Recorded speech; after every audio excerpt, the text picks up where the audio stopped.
Property Patriot, you are cleared hot.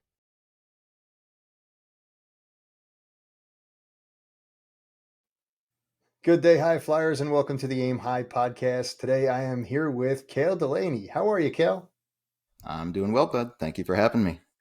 Cale, you're the fit investor. I know that. You know that. But why don't you give me a quick introduction and let everybody else know exactly who you are. Yeah, sure. So just fit investor, that's a podcast and a community that we just started. And we talk about how to be fit financially, physically, and faithfully. So wanted to bring together something that not just talking about the business and the real estate all the time, but some other important parts of life. So we just started that group and that podcast, and so far it's had a good reception. It's a little bit about myself. I came about real estate relatively recently and taking it seriously, at least. Went to school for engineering, decided I didn't want to do that. Actually, right after I graduated college, I sold commercial real estate for a couple of years down in Miami. Just terrible timing, 2006 to 2008. So couldn't have picked a worse time. And so I got out of that and went into construction management for about 15 years and left real estate, investing, everything on hold. I was just living my life like we're taught to do. Follow the social norms, invest in your 401k, IRA, all that bit. And it really wasn't until around 2020 that I had a bit of a mental revelation, let's call it that. And, I have 3 kids, but it was the birth of our youngest one, who's 3 years old now. And when he was born, I just had the challenge in my head of, I can't see myself living the same life for the next 30, 40 years. I can't do this. I got to find something. I got to find a way. And so I started digging in, trying to figure out how I was going to build wealth for myself and my family and not for somebody else anymore. And I fell back on real estate. That was the one thing I knew, that a lot of people get wealthy doing real estate, and I dove all in. And I started off with small multifamily. That was going to be my thing. Quickly saw it wasn't going to get me to where I wanted when I wanted. And thankfully stumbled upon short-term rentals shortly thereafter. And since then, over a course of 2 years, built a 7-figure business and $6 million portfolio. And now that's my full-time gig. Great. That's a great transition. Usually you put service before self, but every once in a while you need to serve yourself and your family too, right? Absolutely. Absolutely. It's like when they tell you on the airplane, if you have people with you, make sure you put your mask on first, your oxygen mask on first. Exactly. So what exactly got you into real estate? I know that having the birth of the child really sparked something, but was there some kind of indicator, like other than, hey, I know people make money here, or what? Was there something else? No, not really. I think it was just, I just didn't know what else to look into, really. Like I said, I had that little bit of real estate experience from way back selling the commercial real estate. And I had seen at the time, I was working with investors and they were wealthy. They didn't have your typical 9-to-5 jobs. And I just thought back on that and said, hey, that looks like something that I could do. Yeah. And there's always that thing that hits you. But let's talk about your first deal, how you got into it. What brought you in? Yeah. So once I made that decision that real estate was what I was going to do, I was all in. I was still working the W-2, which is a pretty demanding job. Is typically 10+ hour days. Like I said, I'm married. I have 3 kids, and I just started diving into podcasts, books, just doing as much research and diving in as much as I could. And I just started following some of the steps that people who are successful say to do. They say success leaves clues. Let's not reinvent the wheel. So one of the things or strategies out there was, how to get your first property in 90 days. And it involved basically underwriting a deal every single day and then sending out offers. And I followed that to the T. I picked a market locally, and I was literally pushing our baby in a stroller, walking every single street of that market that I had chosen, on Zillow every single day, started underwriting, started sending out offers, and lo and behold, within that first 90 days, I got my first offer accepted, and we're off to the races. And like I said, my initial thought was it was going to be small multifamily and long-term rentals. That was like a more familiar type of real estate, and it didn't seem too intimidating. And I didn't really even know much about short-term rentals at that time either. So it didn't even cross my mind, frankly. It was long-term rentals. What kind of long-term rentals, right? And so small multifamilies. It was actually a fourplex. That was the first deal that we bought, close to a beach. We lived locally down in South Florida. And it was basically 2 duplexes on the same lot. And we purchased that, and it's a good deal. We still have it, and it's a great deal at this point. But I just quickly saw that long-term rentals were not going to make a whole lot of money. And like I mentioned before, it was not going to get me to that financial goal that I had set and the time frame that I had set. And that then I just kind of had a little bit of shiny object syndrome for a bit. I was looking at all these different asset classes in real estate after that, because I was like, I got to find something different. Like, this small multifamily deal is not going to work. And it was about 6 months or so after that before I came across short-term rentals, looking at all these other different things. But like I said, we still have that deal. We actually converted one of those units into a short-term rental afterwards, and now the property crushes it. Outstanding. So that's what got you into that transition into short-term rentals? I'm not going to lie to you, man. I scoured your Airbnb stuff, and you're like a multi-reviewed, 5-star rated, verified host, and awesome. So you're doing something right. Yeah. Let's break down the short-term rental. What is your system? Oh boy. I think the first step is, if you're going to be serious about short-term rentals and making it a business, you got to treat it like a business. I think that's one of the big things out there is a lot of people get into it and they treat it like a hobby.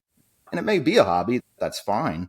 But if you really want it to become something, even if it is just a side hustle or a hobby, you got to treat it like a business. And I mean, that's why I was working that W-2 still for, really, I just left it towards the end of last year. So it was about 2 years into starting my investing in real estate that I was still working that full-time W-2 job and doing this real estate on the side. But to me, I started it with the intent that it's going to be a business. Let's run it as a business. Let's be professional about it. I connected, got in the right communities, got my systems in place, learned all the different softwares, how to automate things, read the books, listen to the podcasts, and just tap into, like I said, the communities. Those are really critical. Online communities, even like Facebook groups. You can find so many groups within the areas that you invest that are short-term rental specific, that are amazing sounding boards and learning tools. So I highly encourage anybody who's getting into it to leverage those communities and really be active and a part of them. And you make awesome connections too. So that's really what I did. Again, just tap into those different resources and treat it like a business from the beginning. And there's obviously a learning curve and a learning process. I made a lot of mistakes, and there was a lot of stress and anxiety, especially that first year. But now things are a lot more streamlined, a lot more automated, and it's a really pretty well-oiled machine at this point. Great. Now, with all the success and everything in the short-term rental industry, have you ever had a nightmare situation pop up? Oh, yes. There's been a few. And I'll say one that was probably the worst for me, and it really wasn't even the guest. Oftentimes you hear the guest nightmare stories, and I do have some of those. But this was just a situation that came up, and very, very early on in my short-term rental career as well. So my first property that I bought, I guess I went all in. So my first one was a big one. It was a 6-bedroom cabin up in the Smoky Mountains. Not a cheap property, a bit of a risk to jump in and go in all that on your first one. And I think it was about maybe a month after getting started that this came up. So it sleeps 16 people. We had a guest or a group of guests, 16 max capacity, come in, and I get a message, I think it was around 8:00 or so at night. And mind you, I do my miracle morning stuff. So I go to bed early and I get up early. 8:00 is late for me. So I get this message from the guest saying, hey, the the drains downstairs are backing up. And it's like, okay, let me call a plumber, get somebody out there. Plumber goes out there, says, oh, don't worry, it's just a clog. I fixed it. You're all good. Great. About an hour later, I said, let me check the phone one more time before I go to bed here and make sure everything's good. Lo and behold, there's another message. Hey, it's backing up again. I was like, oh, man. Now it's too late to get another plumber out there. I contacted that same plumber. He said, I guess it must be a septic issue. That's out of our wheelhouse. Find a septic company. So I had to tell this group of 16 guests, who were thankfully very gracious, to not use the toilets, not use the showers, and until next morning when I can try to figure something out. And I also had a big presentation for work that was going on the next morning. And so I didn't sleep very well at all. And very long story short, but couldn't get a septic company out there for several days, had to relocate those guests. Turned out that it wasn't a septic issue. The plumber that had gone there in the first place just didn't do their job. And it ended up costing me about $4,000 and a lot of stress. And I learned a big lesson. I found a company now that I use that's amazing, who does plumbing, septic work, etc. So I made a great connection. But it was a very stressful experience, very costly experience. And that's one that I will always remember. Nice. And Cale, the one thing that I will say, and I have it actually behind me, I leave it as a joke, the Wi-Fi, the network is your net worth, right? Yeah, 100%. on this little Wi-Fi thing that my wife got me. So yeah, networking is key, man. It'll take care of 99% of everything that ails you. Yeah. So, yep. Awesome. Now, what do you currently have going on? So, like I said, I left the W-2, retired, quote unquote, from the corporate world.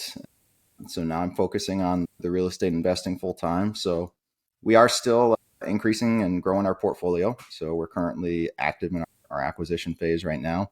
We're also building out some other things. So like I mentioned before, we started this podcast and that community that we're hoping to grow.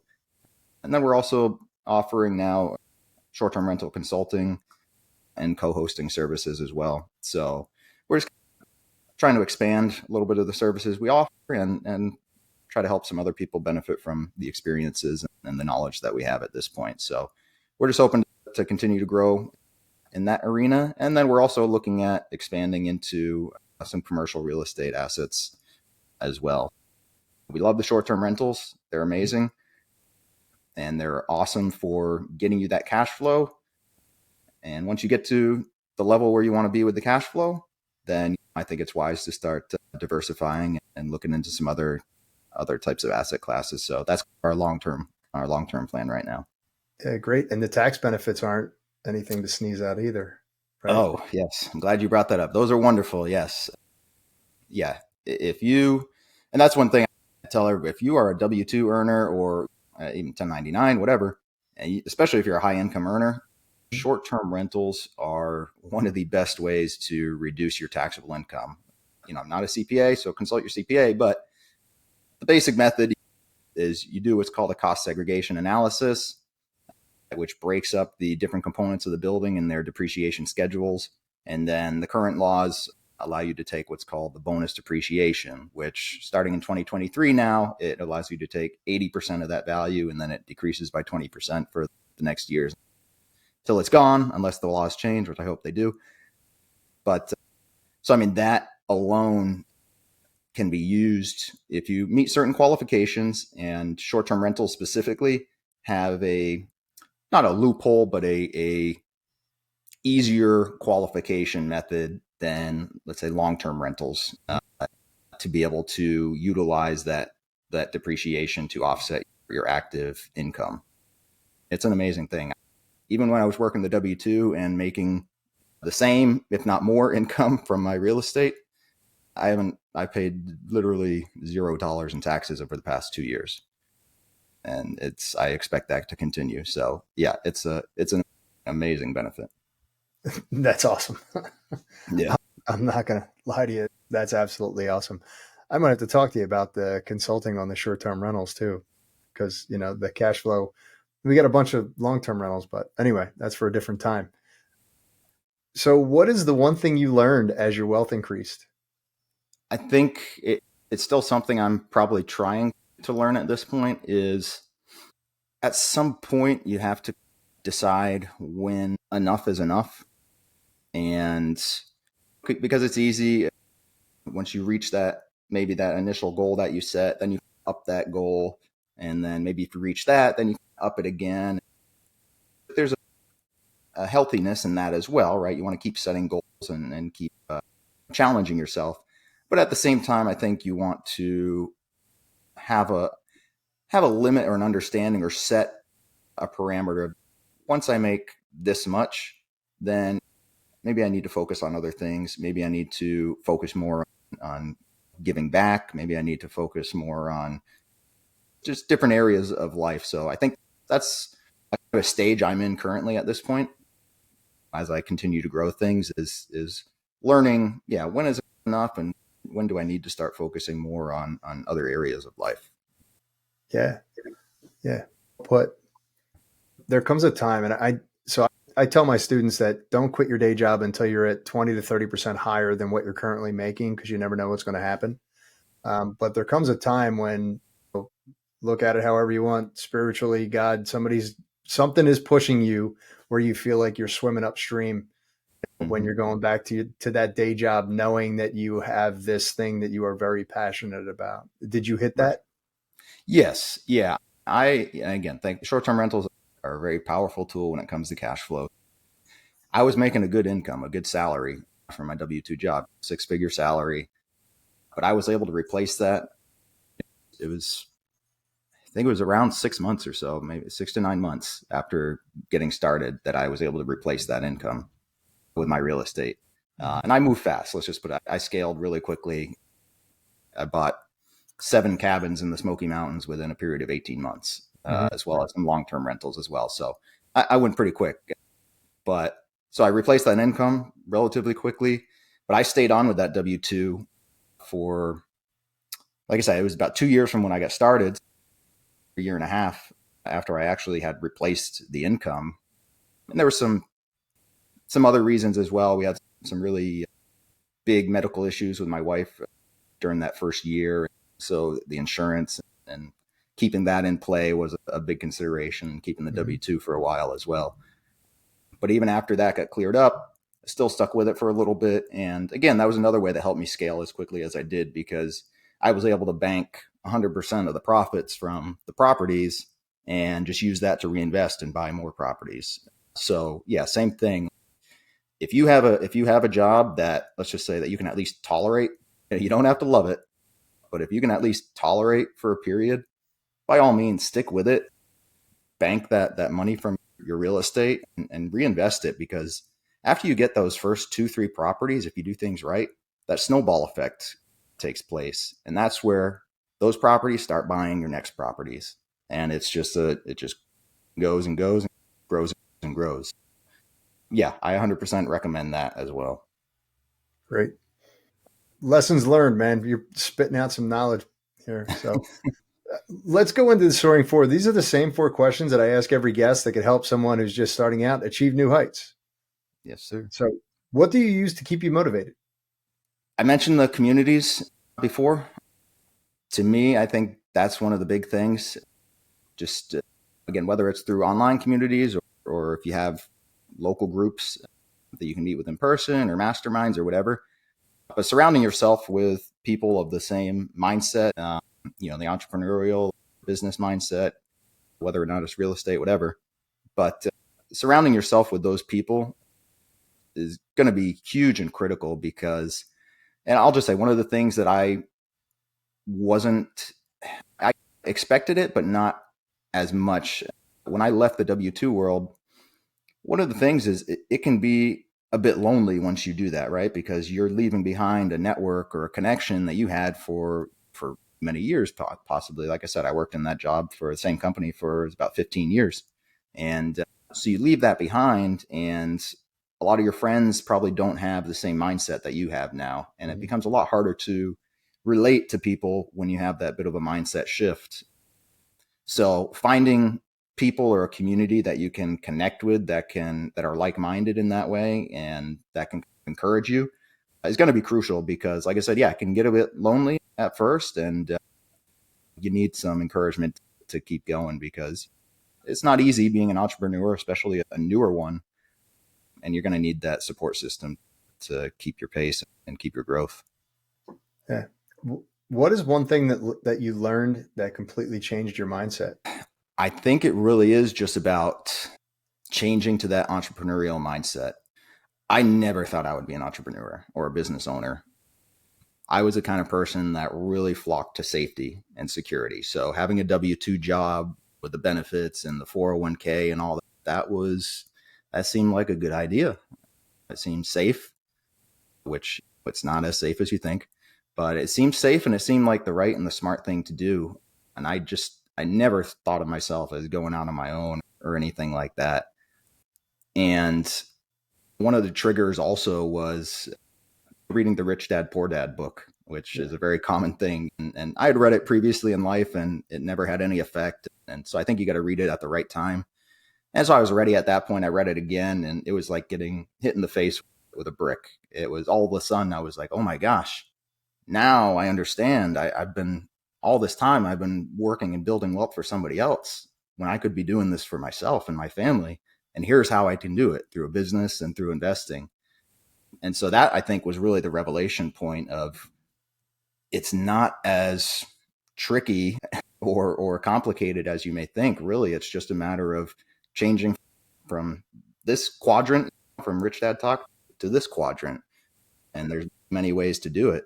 And so once I had that just mental revelation and I went all in, I started to see all these clues from my past that said, hey, you do have a skill set to be an entrepreneur. I was always a person to have a side hustle. I flipped cars, I flipped motorcycles, all these various things throughout my life. I was always looking for ways to make some extra money. And so now looking back, I'm like, okay, I guess maybe it's not as illogical as it seemed at the time. But when I was in that W-2 world and that mindset, like I said, I never envisioned myself doing something like this. So now I see it. Now I've gone through it, and I'm glad I did. Cool. What tools do you use to keep yourself on track? Yeah. So in the short-term rental industry, tools and software and automation is your best friend. So there's a lot of various tools and softwares that I use for the business specifically. There's things called your PMS or property management software, dynamic pricing software, automatic messaging. Even AI now is making a big entry into the short-term rental space as well as many other industries. So there's a tremendous amount of these types of tools that I use from the business perspective. From a personal standpoint, thankfully, I'm a relatively, frankly, very disciplined person to begin with. Once I made that jump and left the W-2 world and you leave that structure behind, you have to build your own routine and your own structure. So still a work in progress, but I keep my morning routine is very strict. I have a very long morning routine of exercise and Bible study and all these other things that I do to get myself set up for the day. And then just using calendars, blocking out your time in your calendars and setting those appointments. That certainly helps. Yeah. Now you're talking about your morning routine and you already said Miracle Morning. So I got to ask you, Hal Elrod, which one is your favorite? Which of the parts of the Miracle? Yeah. Which one did you subscribe to that got you into your morning routine? For me, the biggest part, or the most, well, I shouldn't say the most important part, but the part that at least gets me moving and most prepared for the day is the exercise part. Yeah. So I'm into the gym, weightlifting. That's been my thing for a long time. That's a big part of my morning routine is going to the gym early and taking that time for that workout. And that's what helps me relieve a lot of stress and decompress and just focus on what I'm doing at the gym and not any of this other stuff. And I make it a point that I don't, besides looking at my Bible app, I don't check my phone until I'm done with my morning routine, which is about a 3-hour long process. So I make it that's one rule that I made for myself to help alleviate a lot. Honestly, it started from alleviating anxiety because with the short-term rentals, especially in the beginning, when you're not sure how to handle a lot of situations, I would almost dread each morning when I got up and I'd see the messages on the phone and be like, oh my gosh, I hope it's not an angry guest. I hope it's not an angry guest. I'd have a lot of anxiety. And so I just set that rule that, you know what, I'm not even going to look until I get through my process. And then if there's a situation, I'll be in a better mindset to take care of it. Perfect.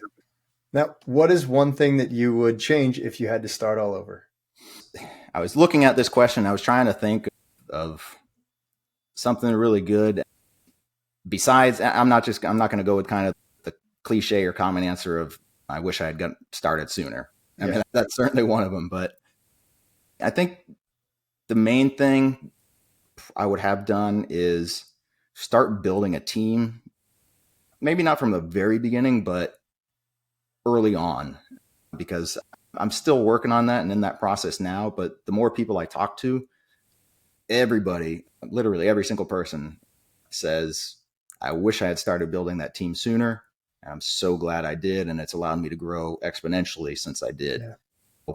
I think that's probably the main thing that I would have, or wish I would have started earlier on in the process. Awesome. All right.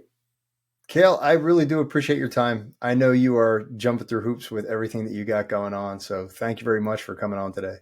No problem. I appreciate it, man. This is great. Yeah. Hey, if somebody wanted to reach out to you, how would they do that? Yeah. So just Facebook or Instagram, you can find me, Cale Delaney. Like I said, I'm pretty active on Facebook, especially in a lot of these real estate and investing communities.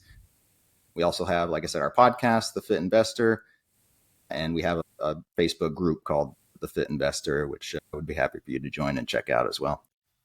All of Cale's contact information is down in the show notes. For those of you watching on YouTube or listening on your favorite podcast platform, until the next time we meet, aim high.